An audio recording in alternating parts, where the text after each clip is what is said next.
জনৈক ভূত দ্বিতীয় ভূতকে জিজ্ঞাসা করল, আচ্ছা, তুমি মানুষ বিশ্বাস করো? তুমি মানো যে মানুষ আছে?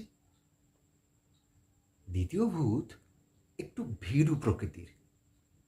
প্রশ্নটা শোনা মাত্র সে শিউরে উঠল, এদিক ওদিক দেখে তারপর বলল, এই ভর সন্ধেবেলা এসব কি কথা?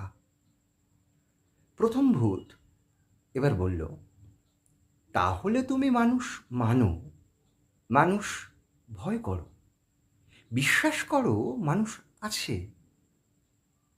দ্বিতীয় ভূত কবুল করল, বিশ্বাস না করে উপায় কি? এই তো আজকেই দলে দলে মানুষ মিছিল করে ময়দানে এলো, সভা করল।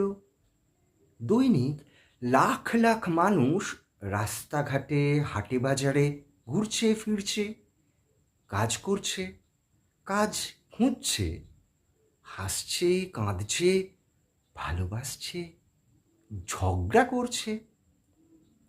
দ্বিতীয় ভূতকে থামিয়ে দিয়ে, তার মুখের কথা কেড়ে নিয়ে প্রথম ভূত সরাসরি প্রশ্ন করল, কিন্তু কিভাবে বুঝলে যে ওরা মানুষ?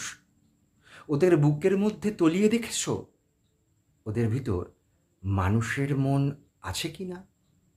মানুষের আত্মা, মানুষের বিবেক আছে কি না? দ্বিতীয় ভূত সতর্কভাবে বলল, তো অত কাছে যায়নি, ততটা সাহস হয়নি। প্রথম ভূত অবশেষে মোক্ষম কথা বলল, তাহলে পুরোটা না জেনে এরপর আর কখনো বলতে যাবে না মানুষ আছে, মানুষ দেখেছি।